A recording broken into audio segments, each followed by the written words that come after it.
میرے پاس motor cycle ہے نا، میں دیکھوں گا یار یہ کار پہ جا رہا ہے، اس کے پاس کار ہے، اتنا بنگلہ ہے، یہ ہے وہ ہے، اس کے گھر میں اے سی لگے ہوئے ہیں، یہ ہے وہ. میں یہ نہیں دیکھوں گا یار تو اس کو تو دیکھ رہا ہے، اس کو دیکھنا جو سائیکل پہ جا رہا ہے، اس کو دیکھنا جو پیدل جا رہا ہے، جو پیدل جا رہا ہے اس کو کیوں نہیں دیکھ رہا؟ تو اپنے سے کم والے کو دیکھنا تاکہ تجھے تسلی ہو، اوپر والے کو کیوں دیکھتا ہے؟ حکم یہی ہے شریعت کا کہ جو درجے میں تم سے کم ہے اس کو دیکھو تاکہ تمہیں اللہ کی نعمتیں یاد آ جائیں. بھائی اس کا تھوڑا کرم ہے کہ مجھے بولنے کی طاقت دی ہے، اس نے سننے کی طاقت دی ہے، دیکھنے کی طاقت دی ہے، یہ میں ہاتھ سے کام کر سکتا ہوں، پاؤں سے چل سکتا ہوں، دماغ سے سوچ سکتا ہوں، میں اپنے دانتوں سے چبا سکتا ہوں، میرا پیٹ صحیح سارے میں ہضم کر سکتے ہیں غذا. اس کا کرم تھوڑا ہے؟ تھوڑا اس کا کرم ہے. کتنی اس نے تمہیں نعمتیں دی ہوئی ہیں. خدا نہ خواستہ ایک گردہ ضائع ہو جائے، ایک آنکھ ضائع ہو جائے، کتنا مہنگا پھر لینا پڑتا ہے، ملتا ہی نہیں ہے. پہلی تو بات ملتا نہیں، اگر کسی کا پیوند ہو بھی تو کتنا مہنگا ہوگا. اپنے اعضاء کو خدا نہ خواستہ ایک انگلی کا حصہ کٹ جائے، ایک ناخن بھی اگر خراب ہو جائے تو کتنا بندے کو تکلیف ہوتی ہے، اور اس نے ہم اتنا صحیح سالم بنا دیا. اس کا کرم نہیں ہے تو اور کیا ہے.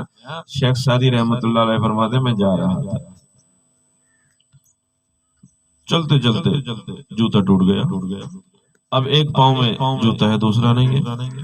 میرے دل میں خیال آیا واہ سعدی واہ، ساری دنیا کی سیر کی ہے، اتنی کتابیں لکھی ہے، ابن جوزی کا شاگرد ہے، بڑا تیرا مقام ہے، لوگ تجھے شیخ سعدی کہتے ہیں، اور پاؤں میں جوتا نہیں ہے. میں نے رب کی بارگاہ میں عرض کیا، میں نے کہا یا اللہ کیسی تیرے ساتھ یاری لگائی ہے، دوستی لگائی ہے، یہ جوتا بھی ٹوٹ گیا اور فرصت ہی نہیں کہ جوتا نہیں لے سکوں.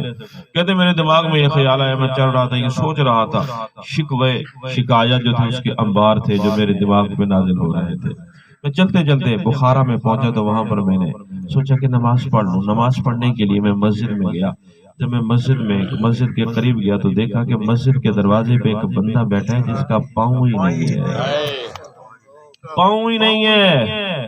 تو میری چیخ نکل گئی. میں نے کہا سعدی تجھے شرم نہیں آتی؟ تجھے شرم نہیں آتی؟ وہ تیرا ایک جوتا ٹوٹا اور تو شکایت کر رہا ہے. اس کا کرم نہیں ہے کہ اس نے تجھے جوتا نہ صحیح پاؤں تو دیے. وہ اس کو دیکھ، اس کا تو پاؤں ہی نہیں ہے، اس کا تو پاؤں ہی نہیں ہے نا. تو شکر پڑھ رب کا. اور وہ دیکھ رب کے دروازے پہ بیٹھا ہوا ہے، اور تجھے تیرے اوپر رب کا کتنا کرم ہے کہ تجھے اس نے پاؤں دیے، انہی پاؤں سے چل کے رب کے گھر کے اندر جا رہا ہے، اندر جا رہا ہے اس کی بارگاہ میں سربا سجود ہونے کے لیے. یہ اس کا کرم نہیں ہے تو اور کیا ہے.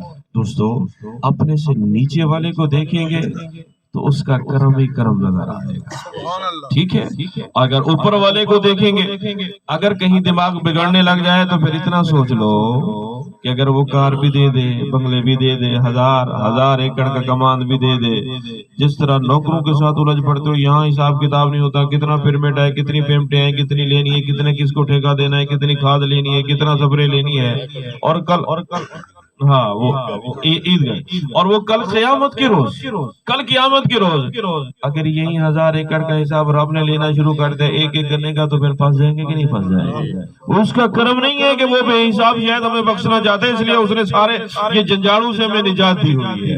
آج تو پریشانی ہے نا، لیکن کل میدان حشر کی قیام جو اس کی وہ پریشانی ہوگی، اگر اس سے بچ گئے تو پھر کتنی بڑی کامیابی ہوگی. رب کی بارگاہ میں یہ دعا، اللہ میری بھی حاضری قبول کرے، اللہ آپ کی بھی حاضری قبول کرے.